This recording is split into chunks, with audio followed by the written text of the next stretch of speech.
I think our audio's on. Let's go. We are now in Unit 1 for our Blue Moon Adventure, and in this unit we are talking about material in Chapter 1.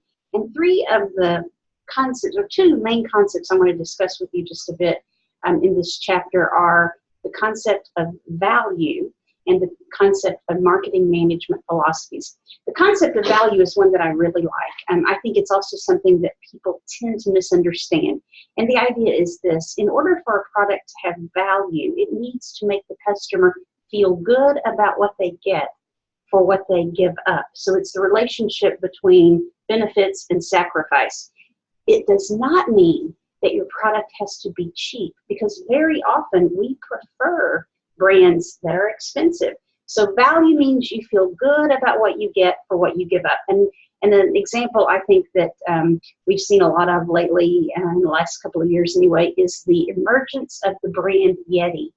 Yeti is a company that sells $300 coolers and $60 tumblers. And wow, that's expensive. One of the most expensive cups on the market. But yet people say, I love my Yeti. I feel good about it. I can put ice in that cup and it stays cold for over 24 hours. So that's value. It's a product that is expensive, but people feel good about buying it. And many actually prefer it. Some say, I don't care. I can just use a regular Tervis tumbler or a paper cup. Or I might buy an Arctic cup that also has the same features but doesn't cost as much. But anyway, the concept of value. We're going to talk about value in the chit chat, and so I'm asking you to all think about something that brings you value. And hey, let's let's take cell phones off the table. So think of something that brings you value and tell us about it other than your cell phone. The other discussion is the creative meeting, and if you remember, the creative meeting is the one that requires 4 posts on at least 2 different days. And in that, we're going to be talking about Barry's bags. And Barry has a reusable bag, kind of like you see at a grocery store, so a canvas tote. And they've got lots of these black bags, and we're trying to think of different ways to use them. And the production orientations are this, the marketing management philosophies are this. The first is the production orientation. And that means this, that when you have something you're doing, you just keep doing over and over and over the same way. And that's kind of how Barry ended up with all these black bags. It's okay if you're selling all your product, but sometimes you're not. And then you need to move to another orientation.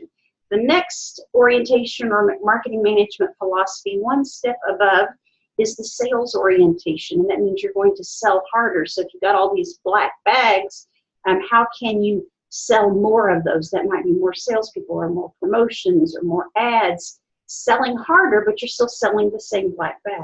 Now, when you are giving your ideas for Barry, please be specific in what they can do in each of the orientations. The third orientation is perhaps the most important, and that is the sales, excuse me, I'm off. That is the marketing orientation. The marketing orientation says, we might sell more bags if we were selling something that people really wanted. So how could we change that black bag to make it something that people really, really want? Remember, we've got a black bag, but what could we do to better meet people's needs, or maybe use that word value, bring them value with that black bag? And the fourth orientation is societal. And that means you're doing something good for someone other than your customer. So it's not a societal orientation if you sell your customer a good product. That's certainly a nice thing to do, but societal orientation means you're doing something for someone outside the transaction. So someone in the community or the world at large. So what could Barry perhaps do in a societal orientation that might help them sell more bags? So that is the marketing management philosophies. I have to just give you this one example of the production orientation at its worst. I said it's okay if things are working, but sometimes companies just get stuck in it. This is the way we've always done it, and why should we change? My example of that goes back to when I was a little girl and got to eat ice cream. There was a company called Robinson's Ice Cream, and they were located at 18th and Waco Drive, which is where They tore down that building that Robertson's was in and built the new Shipley's. So Robertson's Ice Cream had a counter about the size of that desk back there with about 8 flavors. And then comes to town Baskin Robbins, and they had 31 flavors. And when I was a little girl, my mother let me have 2 flavors. And at Baskin Robbins, I would get Jamocha almond fudge and daiquiri ice. Crazy flavors.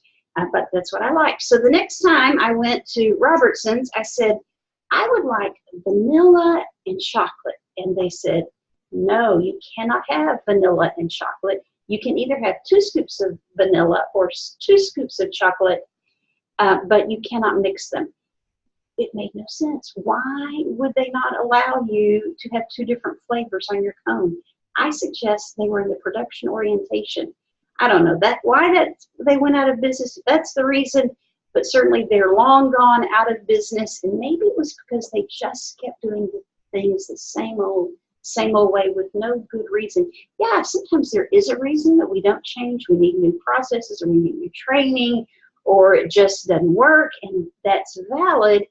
But I challenge you to look at where you are working, or anytime you ever work somewhere. Maybe you're going to be the manager or owner someday, and if you ever run across a situation where you say, this is what we do, we've always done it this way, you're in the production orientation, and think about if you maybe need to get out of that production orientation. And in the case of Robertson's, give the customer what they really want, which would have been 2 different flavors of ice cream on the same scoop. Okay, the last idea in this chapter is that very critical idea that everyone in the company affects the marketing of the company. You don't have to have marketing in your job title to be critical to the marketing of the company. You may work in accounting, and you may ensure that people get accurate statements, bills on time, and you credit their payments correctly. That affects the marketing. That affects how the company feels about you. You may be in maintenance and ensure that the facility is nice and the bathrooms are clean, and that's going to affect how customers feel about your company. That affects marketing. Or you may be someone in the hall who very kindly gives directions to someone who's lost. That affects a company's image. That affects marketing. So no matter where you are, what you are doing, you have the power to affect marketing in that company. All right, that's Unit 1. It is due all your work, which is a creative meeting, a chit chat, a job task, and a quiz are all due by midnight on Sunday. You have a great week. Bye-bye.